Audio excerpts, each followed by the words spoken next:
The Bitcoin Group, the American original. For over the last 10 seconds, the sharpest Satoshis, the best Bitcoins, the hardest cryptocurrency talk. We'd like to welcome our panelists, Chris Ellis from the World Crypto Network, Hello. Megan Lords from Bitcoin Not Bombs, Thanks for having me. Christoph Atlas from Anonymous Bitcoin Book, Good to talk with you all. and I'm Thomas Hunt from Mad Bitcoins. Our top story tonight is Amagi Metals to stop accepting fiat currency. No more fiat. After the end of 2016, Amagi Metals will ask customers to convert their fiat into Bitcoin using an exchange on their site, calling the dollar a paper currency doomed to fail since its uncoupling from gold in 1971. Amagi is one of the first retailers to go Bitcoin only, but it'll not be the last. Chris Ellis, your thoughts? I thought this was absolutely brilliant. I know it's a bit of a marketing stunt, and some other publications in the space have kind of misrepresented it by saying that they've already stopped taking US dollars. But actually, I think this is a really good idea, and it kind of made me think that maybe more of us should do this. Now, I want to recommend this comment on the subreddit on our Bitcoin. It's a guy called, I'm not sure how you pronounce his name, it's RGHO Nomic. And he says that it's a total myth that you have to accept legal tender, at least in the United States. He says the law only states that creditors must accept legal tender as a payment for debt. And so I'm going to post this in the comments below. I'd love to know what other people think about it, but I think that more businesses should actually do this and raise more awareness as to the absolute fallibility of these paperback currencies. Megan Lords. So generally, I'm pro, the dollar is accepted here sign, and I'm pro, people saying they're only going to take Bitcoin. But I'm a little bit skeptical about this. I'm not going to lie, for a few reasons, and one of them being that a main selling point for me about Bitcoin is that it's a voluntary currency. I don't want anyone telling me what I have to use to buy their product.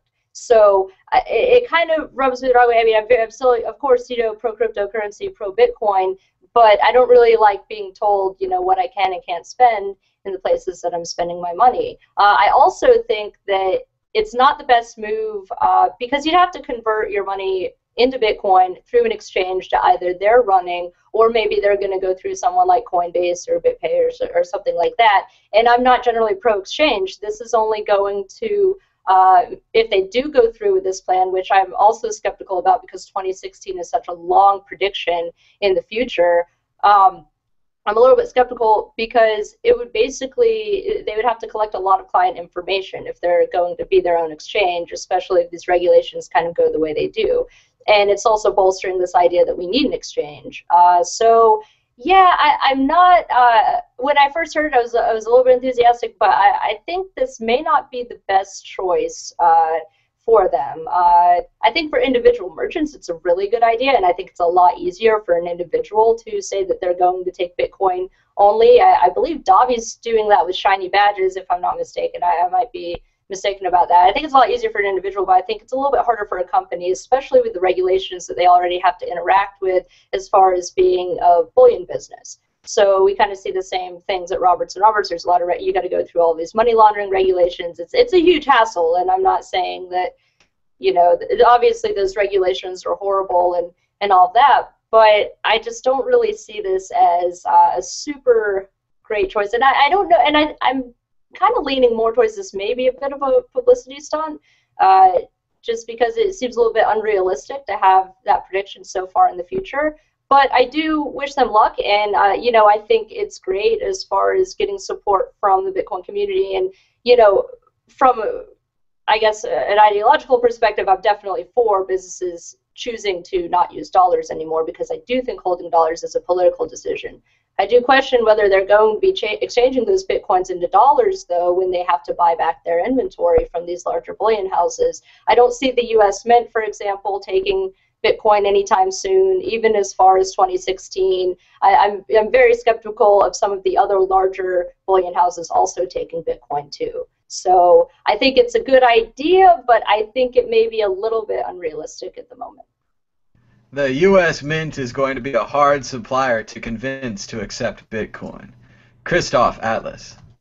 Yeah, that would be a bit silly for them to run their own exchange in which they force people to convert their dollars to Bitcoin to give to them that they then convert back to dollars to buy, bullion from other people. So, yeah, I mean, I would say it seems like it's mostly to do with publicity, but I think it's also perhaps a small step in the direction of kind of closing the crypto loop, trying to keep the value in the crypto economy as long as possible. I think that's good. I like it when I see companies that are not only accepting Bitcoin, but they're retaining Bitcoin. I actually care more about whether they're retaining the Bitcoin as opposed to whether they're just accepting it or whether they're refusing dollars, because obviously if they're just immediately selling it off, that doesn't do much good. And of course, people, if they want to buy bullion with dollars, it's not like they don't have a million other businesses they can go buy from. So I don't think that this in and of itself is going to have much of an effect. What I would prefer to see from Amagi Metals is for them to say, yes, we keep this percentage of our Bitcoin at all times, or we're paying our employees in Bitcoin, or we're giving out their bonuses in Bitcoin, all stuff that Overstock.com has talked about. And I'd like to see more companies participating in closing that crypto loop of the economy. I agree. It's probably mostly public relations, but there's also a little bit of a philosophy with it, where the owner seems to be in favor of sound money. They're a gold and silver company, and now they're only accepting sound bitcoins. So even if it doesn't work, you can see them trying to be first from a philosophical standpoint, and I respect that. Exit question: will Amagi's business increase or decrease because of this decision? Chris Ellis. Probably decrease in the short term. Megan Lords. I would think it has the potential to decrease. The thing about people who are buying precious metals is a lot of them are very privacy concerned too, so they're not going to be wanting to give a whole lot of information to someone who would be running an exchange. Christoph. Yeah, well, they're not actually doing. They're promising to do something in 2016, which is a couple of years away from now, year and a half at best. So I would expect it's not going to have any negative effect on their business in the next year and a half, because they haven't actually done anything yet, and probably it will get them some positive publicity from Bitcoin holders, and I'm sure that will be a good thing for them, and we'll just have to wait and see how it actually affects them in the long term. I would be curious to see at this point, out of the people that purchase bullion, how many of them are down with Bitcoin. Certainly the precious metal markets are quite a lot larger than the Bitcoin markets, but that is mostly people trading paper contracts for precious metals.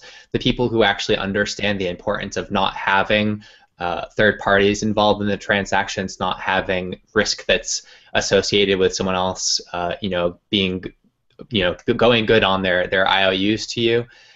Those are the people that are actually buying the bullion, and I would suspect that they would be more ideologically prepared to accept something like Bitcoin, which is in many ways a kind of improvement on gold, a kind of digital gold.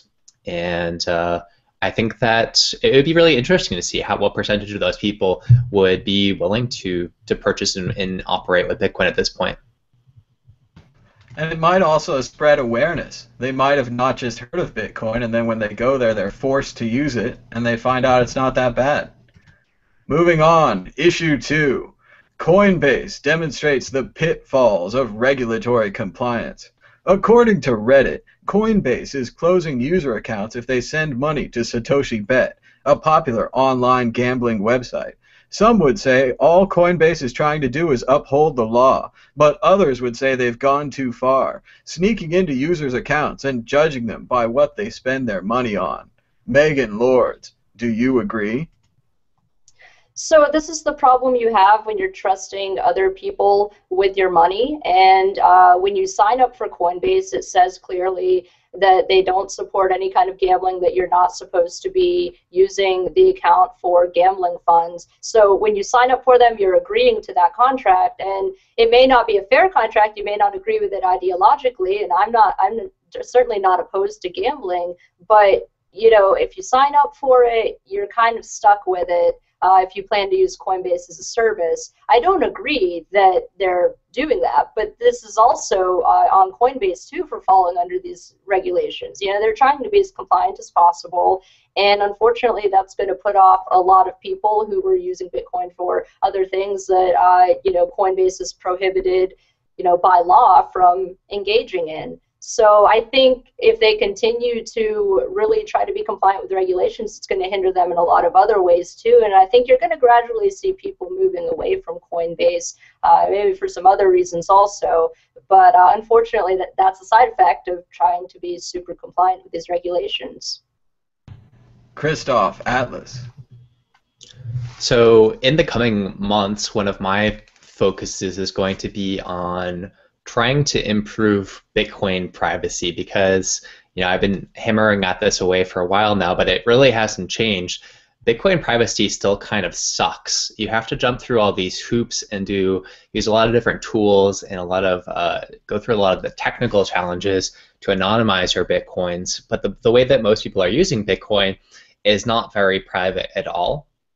This is one of the reasons why I'm so interested in privacy-centric altcoins, such as Darkcoin, the CryptoNote altcoins, X11 coin, or I guess it's called X currency now. You know, all of that stuff. That's why I'm interested in it, because they are examples of cryptocurrencies that have an improvement in the model of Bitcoin when it comes to private transactions. How is that relevant to this Coinbase story? Well, the first question that comes up to me is, how the fuck does Coinbase know where I got my Bitcoins from? How do they know it came from a gambling site? That must mean that they're doing some analysis of my prior transactions in order to obtain this information. That probably is due to some combination of a lack of privacy practices on the part of the gambling site. It may be that maybe they need to publish these addresses in a semi-public or very public fashion because of the design of the way that the Bitcoin gambling works. I don't know. I've never used one of these websites, but obviously they are tipping Coinbase off on what Bitcoins are coming out of this gambling ecosystem. And you know, from my perspective, I'm a big believer in people's right and privilege to financial privacy. And this is not something that I think Coinbase should be capable of doing. I think it's very important that, look, a company like Coinbase that wants to continue to grow, and their model is based on regulatory compliance. If you give them the opportunity to do this kind of analysis, to say, okay, well, look, we can tell that, you know, there's this bill that you handed us. It was stamped by the casino. The law prevents us from allowing you to hand us this dollar bill and do business with you. So as long as that we continue to stamp these Bitcoins with all of the signatures of what we're doing with them, these companies are going to have to say no to them. They're going to have to put boundaries and violations of violate our privacy and all this other stuff, so long as that is their business model. And that's the business model for companies like Coinbase, BitPay, etc., for the foreseeable future.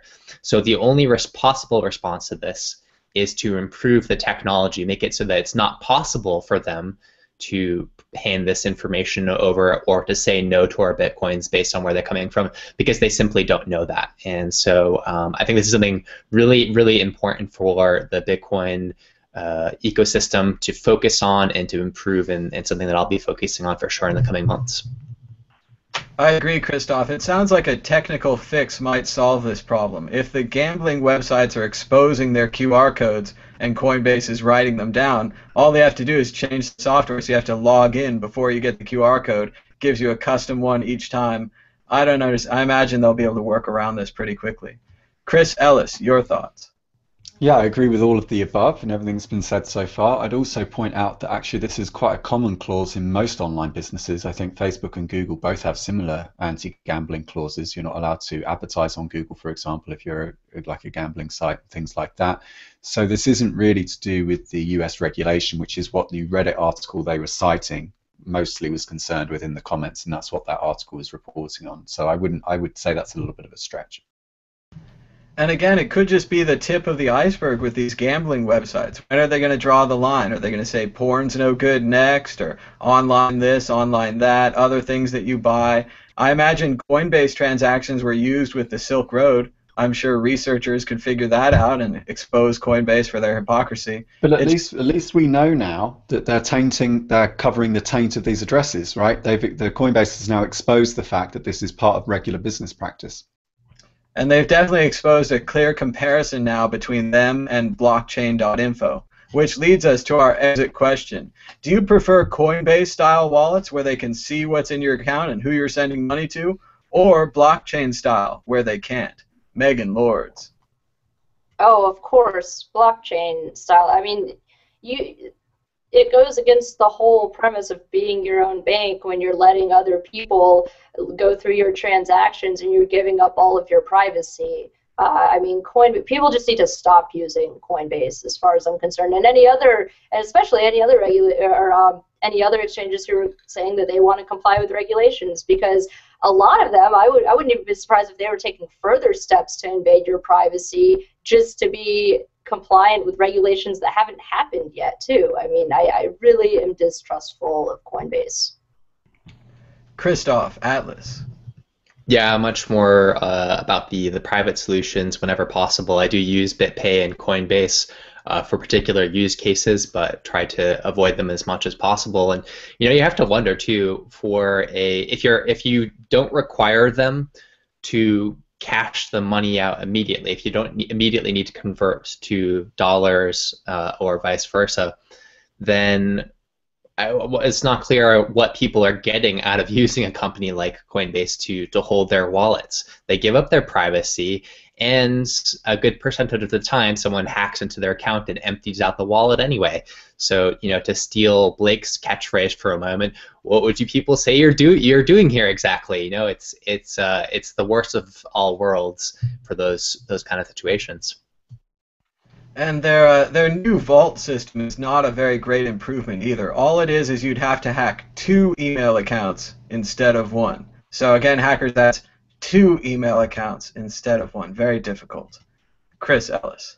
Yeah, which is exactly how the credit card companies do it, where they have to keep adding a new factor. Now you've got to put the 3 digits on the back of the card as well as putting in your name and address, and that's all they're trying to do. They're just trying to make the wall just a little bit taller, and all it does is eliminates maybe 2 or 3% of the criminals, because most of the better ones just keep going after it. The question was it's plainly obvious. No, I wouldn't use it, because all you're doing is trading convenience for security.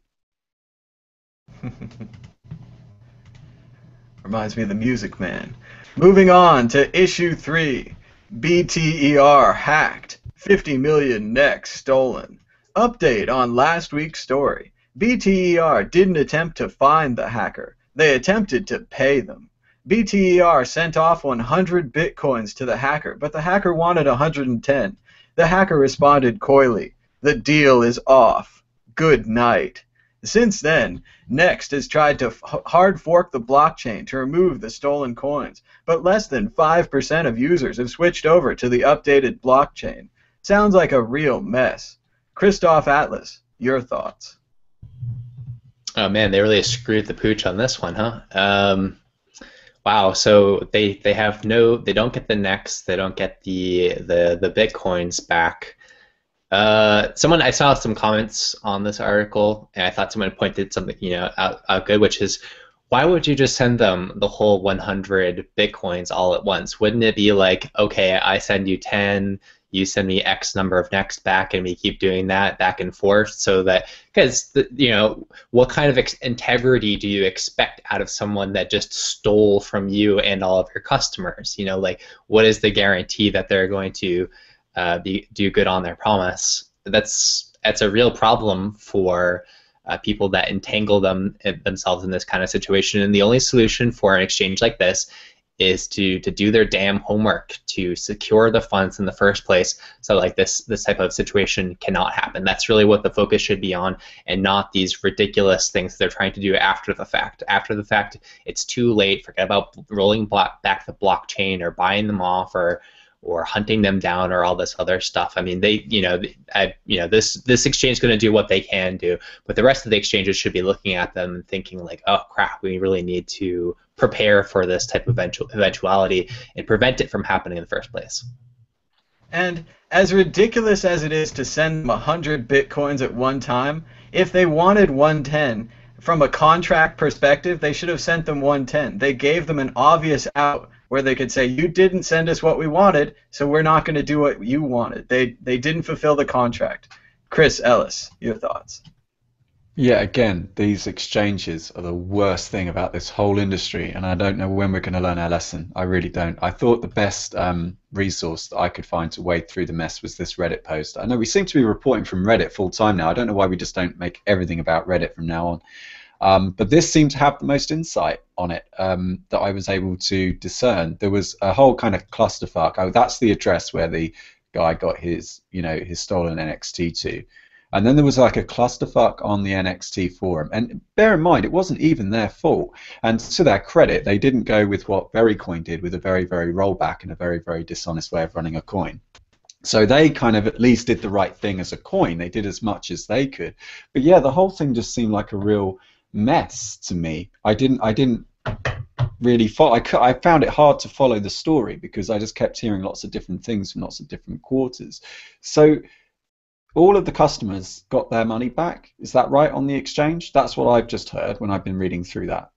That BT said that they were going to pay everyone back, so they're the ones that have taken the hit. Because if that's true, then that's the best outcome. That's the lesson to take away from this. And BTER takes a double hit. They lose the 100 Bitcoins and all the NXT, and then they're paying back customers. So maybe even a triple hit, depending on how much you want. And it was their fault. And so that is the way it is.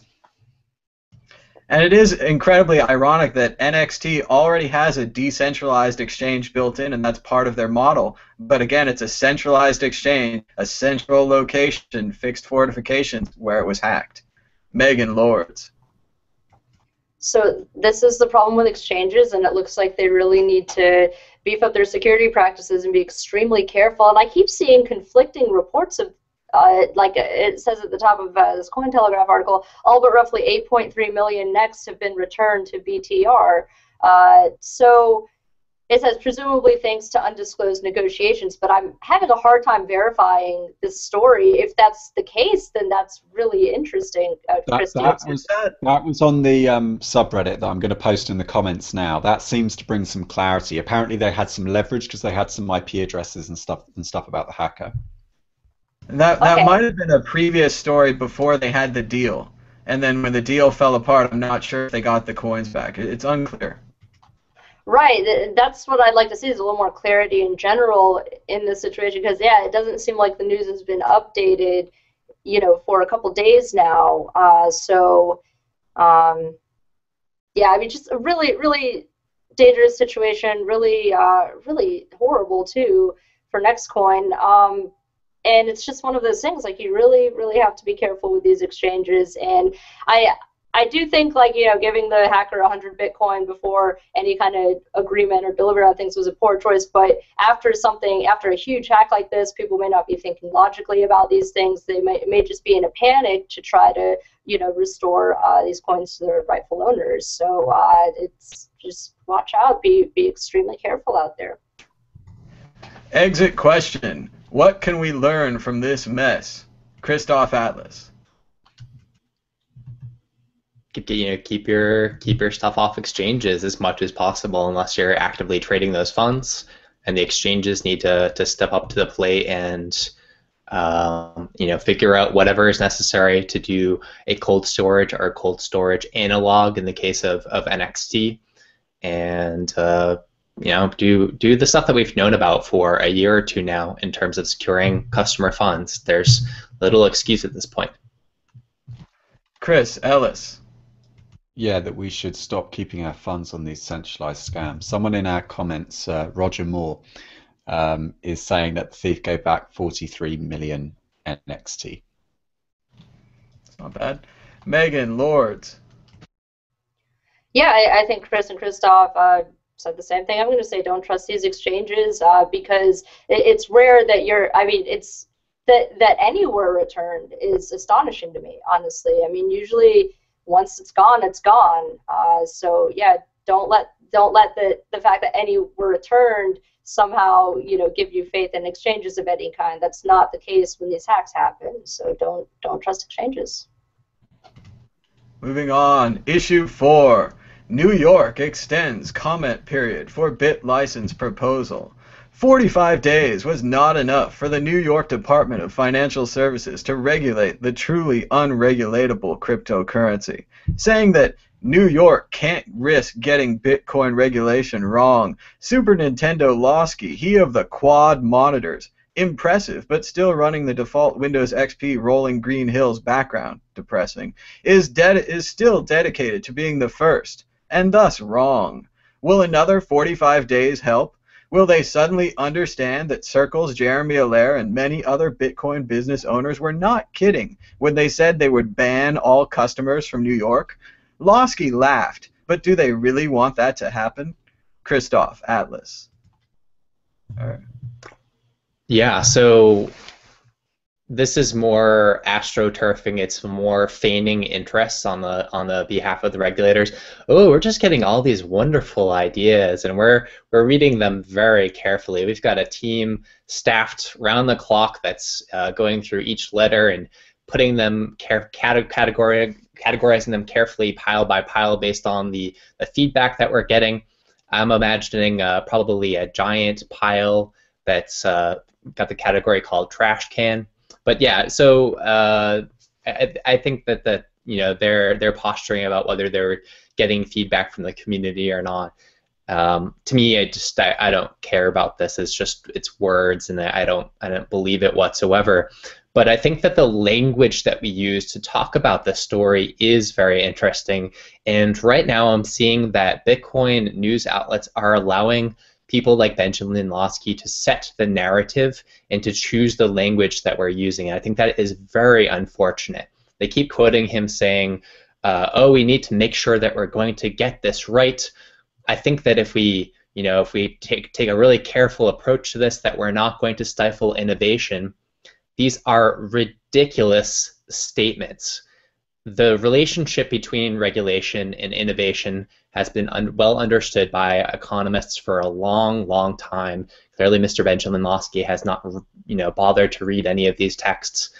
As I'm still going to keep saying this, I've been saying this for a while now. Benjamin Lawsky is partially personally responsible for the Mt. Gox catastrophe because he created a regime uncertainty in the state of New York where there are many entrepreneurs, many investors, many people already with deep experience and knowledge in the finance sector who could have launched competing Bitcoin exchanges in the state of New York, but did not do so because of the regime uncertainty that was created by the organization that Mr. Lawsky is the head of. So he is therefore partially responsible for the lack of competent competitors with Mt. Gox before they collapsed and they exposed their lack of experience and capability.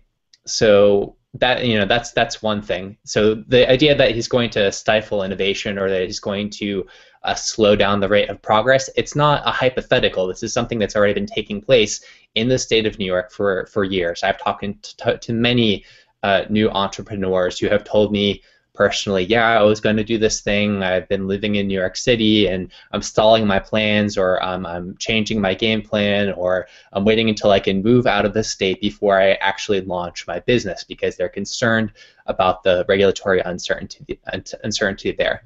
And as for them, getting it right, this is something that cannot be done by government regulators. They can't get it right. They're pretending that they're going to regulate stuff that hasn't even been invented yet. I mean, that is a completely insane thing to propose. Where is there, in their proposed regulations, where is the mention of distributed autonomous organizations? How are those going to be classified? Zero mention of DAOs. How are they going to deal with computers that are handling funds, trading them all over the world, where there are no human beings involved? How are they going to deal with driverless cars that are accepting payments and funneling those around? There's no mention of these concepts that are extremely important. I'm working on a review of the dark coin code now. How do you deal when the cryptocurrency that people are using, the software automatically has people's funds mixed together. They don't actually need to click any buttons. They don't need to direct the software. Just by virtue of using the currency, it's mixing the funds in an untraceable way. How do the regulations deal with that? Also not mentioned in the proposal. So the idea that they're going to be able to do this is just completely ridiculous. I mean, I'm getting the image of a 15-year-old Benjamin Lawsky who, you know, he decided that he was the official soccer referee for the state of New York. And then he walks up to these kids, they're playing basketball, right? And he's like, "Hey, I'm going to be the referee here. I'm the official soccer referee for the state of New York." And they're like, "Well, we're playing basketball." It doesn't matter. It's got a ball. It's close enough. I'm the guy. And then they start playing, and he's like, "Offsides. You get a free kick. You know, penalty shot." And they're like, "What, dude? What the hell are you talking about? This doesn't apply to what we're doing now. You don't understand what we're doing. If you've only ever played soccer before, there's no way for you to understand what we're doing." And this situation is infinitely worse than that, as completely ridiculous as that situation would be. Basketball would be a much different game if you couldn't use your hands. Chris Ellis. They want the monopoly on enforcement. We had this conversation with Megan on her show, Crypto Convos, the other day. I encourage you to check it out. So this is where Bitcoin's regulation lies. It's called the Bitcoin Improvement Proposal. If Nintendo Lawsky wants to, he can come over to GitHub and he can have his say directly if he wants some proposals. He could also, if he wanted to, frequent the SourceForge Bitcoin developer mailing list, and he could have some say in here. But instead, he just trolls us from the sidelines with his PR stunts. So right now, there's some confusion as to whether or not Bitstamp are not allowing certain people to withdraw funds. I want to just make clear here that apparently for most people, Bitcoin withdrawals from Bitstamp are absolutely fine. But it turns out that a few people have noticed that they're not allowing it to certain Bitcoin companies in which the banks themselves they're trying to put the money into have objections to Bitcoin businesses. So the irony here is that a Bitcoin business, Bitstamp, is refusing withdrawals to Bitcoin businesses whose banks disagree with Bitcoin. And this is currently an unfolding event. It's also being commented on this post here. If you look this up, Bitstamp no withdrawals for Bitcoin-related companies, on the service discussion on Bitcoin Talk Forum. And it looks like, yeah, it's isolated to a few people, but look at how all these people are coming together, right? It's not just, it's on Twitter, it's on the Bitcoin Talk Forum, and it's also obviously on our beloved subreddit, right? So you've just got lots of people in the last 6 hours, 8 hours, 11 hours, 12 hours, look at all these posts, right? Coming together saying, "Oh, I've got this problem. Did anyone else have this problem?" And then someone else saying, "Yeah, I've got that problem too." Then they're comparing notes. They are the police officers. What these regulators would like is they would like a monopoly on evidence control. They want the evidence in their four walls so that they can decide how the crime took place, so that they can tell the story about how it was committed. Now we're all the police. Everyone can take part in the discovery process. So, yeah, I think this is absolute nonsense. That's a great point, Chris. The only reason we know what happened inside of Empty Gox is because the database was leaked, and then because of that Willie and Marcus report, which was an independent thing that someone just did because they were interested because they analyzed the data. And that's going to be... And we won't hear from the official authorities about what happened for another 2 years. Exactly. We've already figured it out. There's incredible manipulation going on, and all it took was the internet standing up to find out what was going on. Look at what's happening in Ferguson right now. Look at the demands the police are now under to reveal information really, really quickly because the public do a better job of investigating than the police themselves do. Even they found that witness that was on Twitter. He live tweeted the entire shooting and just point by point. And now we have that as another thing that they have to argue against, more evidence. And that was all time-stamped into Twitter like Bitcoin is time-stamped. Yeah. Megan, Lords. Oh, gee, how kind of Ben Lawsky to give us more time. We can obviously trust him now. I mean, he's shown such care in creating these regulations and such concern for Bitcoin businesses and the individuals who want to use it. I mean, obviously, this guy's on our side, you know. But I mean, what does it matter if it's 45 days or 10 days or whatever? I mean, they want to control what they want to control, and they don't need any input, and they're not looking at any input.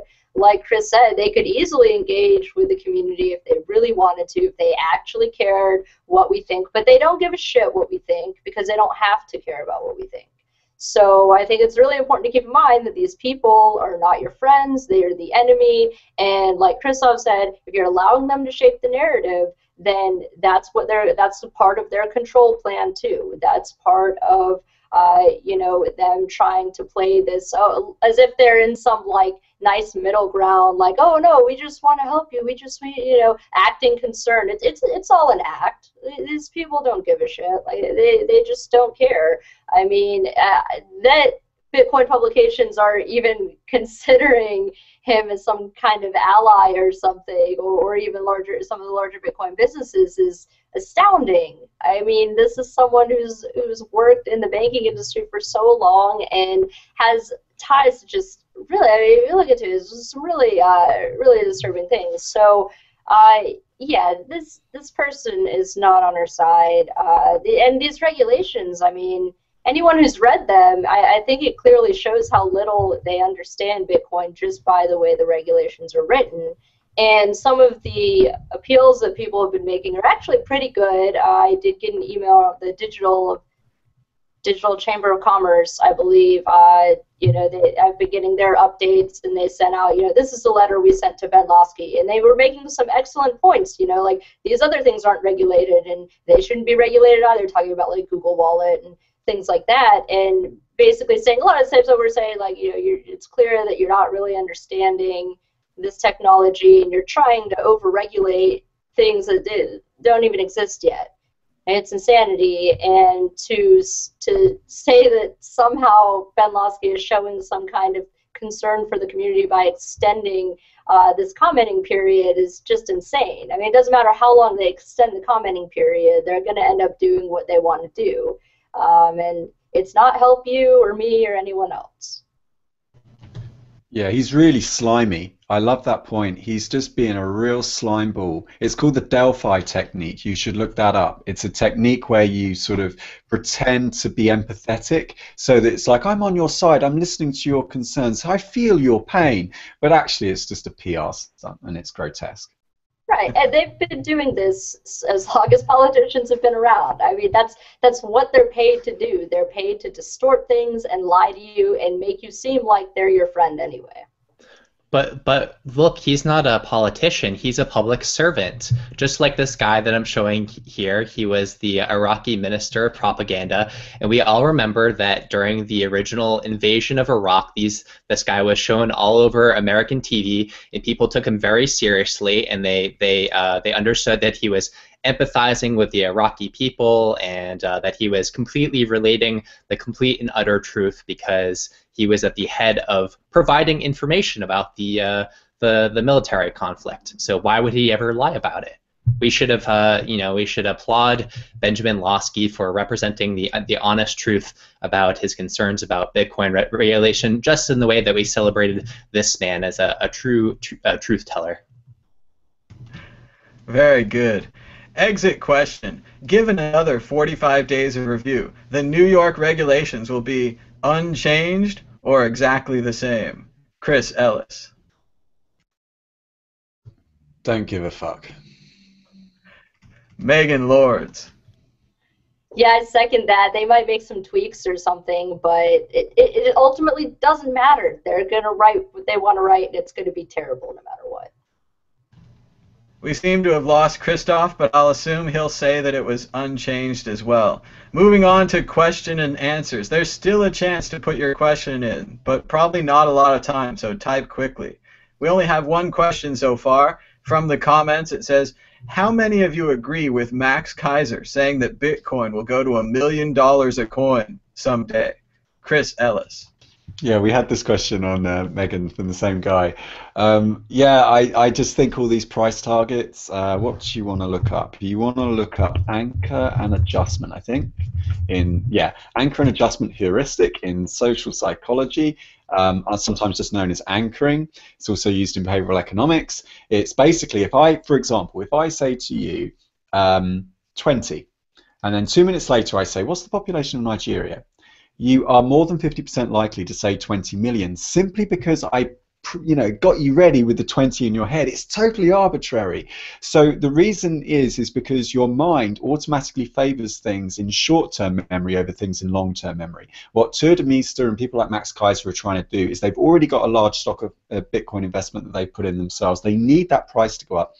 They see that they're influential. So if they keep pumping these numbers out into the mainstream, they can get you to make all kinds of forecasts and predictions in your own head where you think, well, if I buy 45 Bitcoins now and it gets to $1 million, I'll start selling it around 700,000, But really, you're just being played because no one can predict the future. So the only honest answer anyone can say is nobody knows.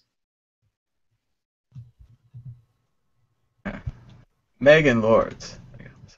Yeah, I'm not a big fan of predictions. I mean, I would love it. Don't get me wrong. If Bitcoin went to $1 million, that would be awesome. I mean, I'm sure everyone's hoping for that, but it's not realistic. We don't really know. I mean, people have been doing the same thing with precious metals forever. I mean, people have been saying, oh, no, gold's going to go through the roof or silver's going to go through the roof. And, if this and this and this happens, then it absolutely has to happen. And, it's you can't tell. You can't tell. We get these calls at the office all the time. Well, what is silver going to do? What is gold going to do? It's like if we could predict the future, we wouldn't be working. Like we wouldn't be in that business. So the same goes for Bitcoin as far as I'm concerned. I mean, I think there's obvious value in blockchain technology. I think in the long run, you're going to see a lot of people adopt it, and it's going to be used for a lot of different things. But to put a price on it is unrealistic. Christoph, Atlas. Yeah, I think that price prediction in the kind of short to midterm based on technical analysis, some of that is fine. I actually find Meester's predictions or his observations about technical analysis and how the market is performing, I actually find that to be quite helpful. Obviously, they're not guarantees, and they're not. They're just sort of like identifying sticking points in the charts. But as for what Bitcoin's going to be worth in the future, it could be worth $1 million per Bitcoin. Really, that's not the critical question that you want to answer, though, because it's lacking context, right? So if the dollar hyperinflates and you can buy a cup of coffee for $1 million, well, at $1 million per Bitcoin, that doesn't really do you anything. Then you can get a few cups of coffee with your Bitcoins, right? So you really want to not look at what the price is going to be denominated in, dollars, but perhaps in a basket of goods, or come up with some larger economic context for answering this question. It's not about the dollar amount. It's about how is Bitcoin going to interface with society and with the future of finance. I think it's going to interface in a very big way. I think it's going to have a very large market cap relative to other assets. But as for saying it's $1 million or $2 million or $10,000, that to me is not really meaningful information in and of itself. I agree with Chris. If Bitcoin is going to $1 million, I'm going to sell around 890,000. Got to plan ahead off to that Litecoin thing. So we've got a couple more questions. Andreas writes, as I understand it, you cannot have any association with DAOs under the New York regulation. Have you guys heard this, Chris? Yep, that's right. You can't do a lot of things with it. And I was going to save it for my news, but I'll just say it now because it'll segue a bit better, I think. So the USA is a federated republic, right? And it's a federated republic that's based on Rome. And the idea of Rome was that you had an empire without borders. And now the US is finally getting its dream because it's got these hypersonic drones that can get anywhere in the world within 1 hour. And so you can just be playing some computer games out there in the Pentagon, and you can just be shooting people, some poor brown people in other countries, because they've got some ideas, like they want to, invade your country or like kill some people. And so you can just go in there on that pretense and start killing people anywhere in the world. And it's the same thing with these regulations, that they just kind of, you can sort of depersonalize people when they're just numbers on a screen. And it's about the US trying to be as pervasive as possible. They want to be everywhere. If you were a Roman, wherever you went in the world, you were in Rome and you were subject to Rome's laws. And I think the US is trying to create the same kind of domination of the world. It almost seems like they're future-proofing New York State to make sure that the future doesn't break out in New York State. That's really going to work out well for the people that live there. Well, they want it to be a template for other countries. They want everyone just to copy this law. They want their laws everywhere.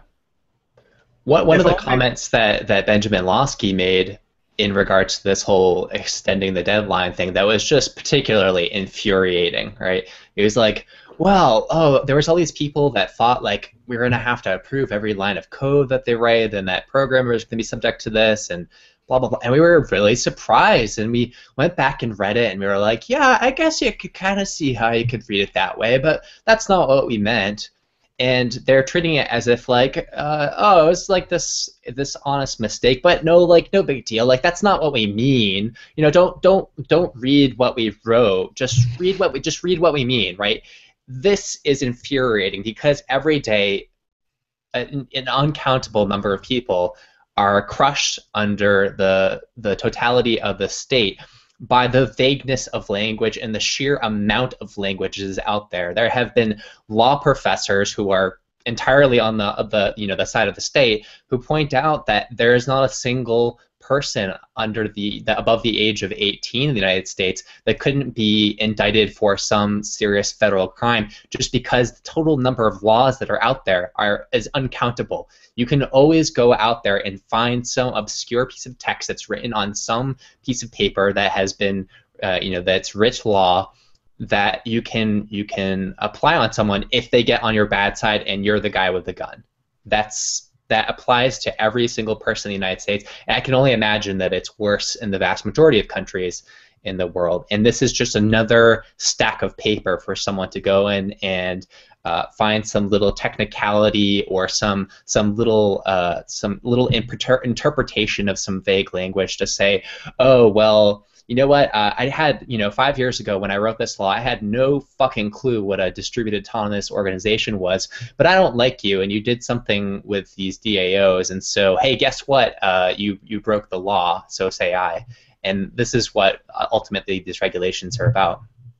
And you can be assured that their intentions are just golden too. I mean, and another problem you're going to see, when these regulations inevitably get shoved through is, what's going to happen when the courts start interpreting things creatively. And we're already seeing this with Ross Ulbricht's case and several others. I mean, there have been so many other legal precedents that have been set that have been extremely destructive to your individual freedom. And Chris, that point was really good. I think there's a book out there called 3 Felonies a Day. And I've kind of read, some essays and stuff about it. Basically, there's so many laws in the books right now. You're committing probably about 3 felonies a day without even really knowing it. So that's something to keep in mind when people say there ought to be a law about X. Is there's already quite a few laws out there. Some of them aren't always enforced, and most of them are selectively enforced. Also especially bad was the end of the article where Lawsky's quote said, "We'll just have to take it a day at a time." So a lot of alcoholism going on here in our Bitcoin regulation. Our next question from Silver Miner: how low the dollar can go is a better question. Yes, it's a much better question because it's zero. If you're reading a book like Snow Crash, you see an example of what Chris is talking about with this hyperinflation. The go-to historical example is the wheelbarrow full of Deutschmarks that would buy a loaf of bread. And in Snow Crash, she's talking about giving like $10.5 billion, and she doesn't have any bills smaller than billion-dollar bills, and they're still mad at her for bringing in those worthless billion-dollar bills. They can't trade them into other currencies fast enough. And again, they'll be used for fires and starting fires, all the other things, wallpapering rooms.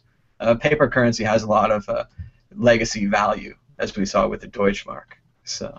Well, that's the intrinsic. That's the intrinsic value of the coin, right? Is papering up with the walls and using it to wipe your ass. It's like a greeting card. Its value is sentimental. It's what you hold it as. Have you all ever seen any one of those Zimbabwean trillion-dollar notes? Mm-hmm. It's insane, Not in real life, but I've seen pictures of them, yeah. They look pretty. Apparently, tourists actually pay good money just to have souvenir copies that are above and beyond what they're actually worth, just because they like to have a new one. I actually have some Zimbabwe notes in my desk. Very cool. I'm a trillionaire in Zimbabwe. Right, yeah. Just waiting for that exchange rate to turn. You know what All You know what this might end up being like? You know how nowadays to pay a bill by post actually costs you more? You get discounts to pay online. I think that's how it could be in about 5 years. It might actually cost you more to transact in dollars. Companies might go, really, you want to pay in dollars? I've got to use the legacy banking system. Someone's actually got to sit at a bank and process this manually. Forget it. And especially if you're paying through the mail, the amount of dollars you send, the value could go down while you send it there. Yes. You're going to have to send more dollars to pay off the bill. It's this perpetual problem. You know, Thomas, I could sit on those Zimbabwe notes. Starting to feel a little bit like a Dogecoin holder right now. Says the guy with the Doge in the background usually. What happened to that? I just haven't put it up on the wall yet after I moved, but it's still here. It's bearish on Doge. Poor Doge. Still alive in our hearts. We got a couple more comments. Dan says that he's trying to get his felony count over 3 a day. So he's got to keep working on that. You have to be really enterprising to have that level of felonies. And I'm not sure what Silvermining's saying, but he says that Mugabe is Yellen's mentor. Mugabe. Mugabe, I don't know. Yeah. But Janet Yellen is the new Fed chair. So there you go. Whatever that means. Mugabe is the president of Zimbabwe, or the prime minister, one of the two. All right, I've heard that before, but I didn't know he was related to Yellen. So. No, he isn't. What he's saying is that Mugabe's giving her advice. Oh, okay. She's learned from over him. my head. It was a way homer. All right, so we're out of questions, so we're moving on to predictions or story of the week. Chris Ellis, do you have a prediction or story of the week? You kind of gave it away earlier, right? Do I? Yeah, I do, actually. Actually, I've got 1.5 stories. I just wanted to make sure that everyone was still following Ross Ulbricht's case. We've had an update today, which is that the prosecution have added 3 new charges to the charge sheet. I'll basically whittle it down. His defense is basically saying the reason they're trying to add more charges is to ensure that they get at least 1 conviction. Like when you get in front of a jury and the jury sees lots of charges, they assume you must be guilty, otherwise you wouldn't have that many charges. So please check that out. This, for the first time, I'd also like to report that Coindesk has actually attributed a source. This is after they came under some criticism for not doing that before. So this article originates from The Guardian, but I did feel that Coindesk did a good job in this case. So the main story is the Gartner hype cycle, and somebody pointed this out to me on Twitter, so I kind of looked into it.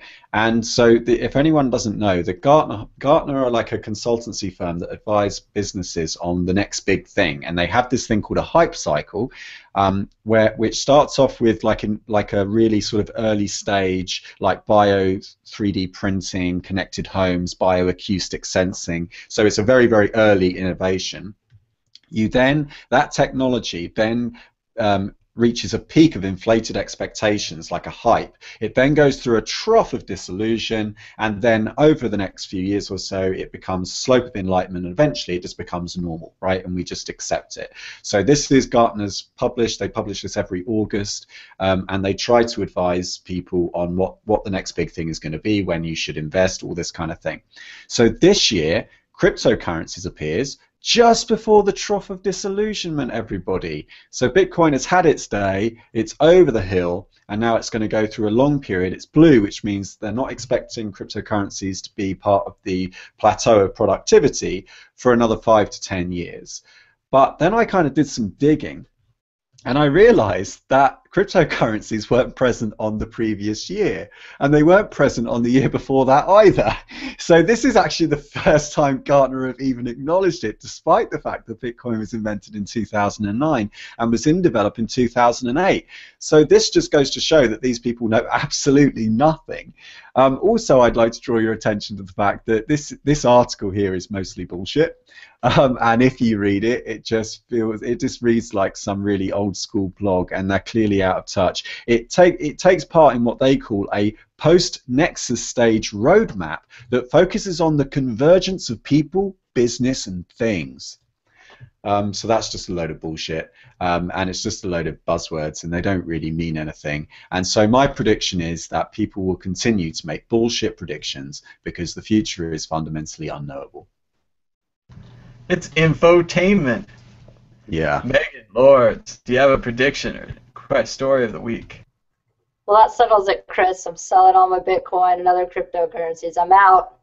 No. But yes, I wanted to make an announcement. One of my favorite sources of news, I've been reading antiwar.com since I was like 15, so like a really long time now. They are excellent on foreign policy. They're doing the hard, dirty, horrifying work that no one wants to do when it comes to war, but someone has to do with all of these, with the growing warfare state and all of that, and they really bust their ass.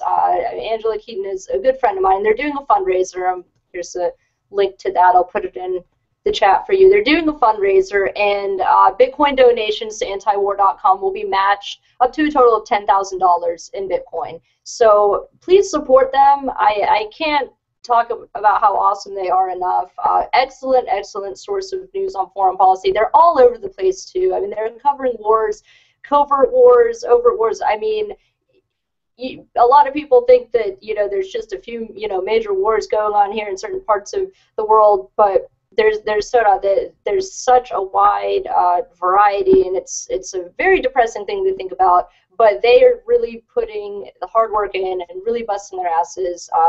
Like I said, one of my favorite sources of news. Please support them. They've been taking Bitcoin. They were one of the very first, I think they were actually the very first nonprofit I'm sorry, Free Aid was the first nonprofit. They were around the same time started taking Bitcoin, though. They've been very supportive early on. So please help them out. They could really use the donations right now.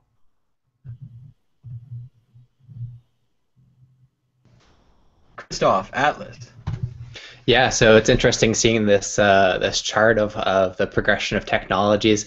Now, I've heard of this technology. It's about 100 years old, and it's a system in which you have a currency that's controlled by a very small group of people. They continue to inflate with the supply of more and more of this currency ad infinitum.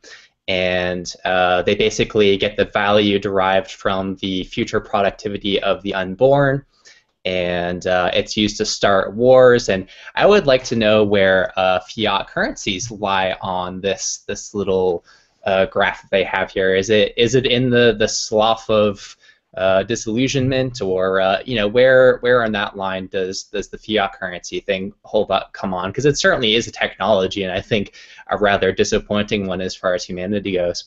But anyway, so the story of the week for me, when you want to look at how well governments are doing, how well regulators are doing in terms of serving the people, in terms of serving the interests, in terms of greasing the wheels of innovation and so forth, what you do is you do not look at the words of the regulators or the government people. You look at how human beings are responding to their actions. And one of the very important measurements of this is the underground economy, which is untaxed, which is you know, cash under the table kind of stuff, and it can, you know, span the spectrum from illegal drugs and guns to just babysitting and contractor work and all this kind of stuff. And what we found in the United States, based on the latest economic analysis, is that from 2009 to 2012, that economy doubled in size.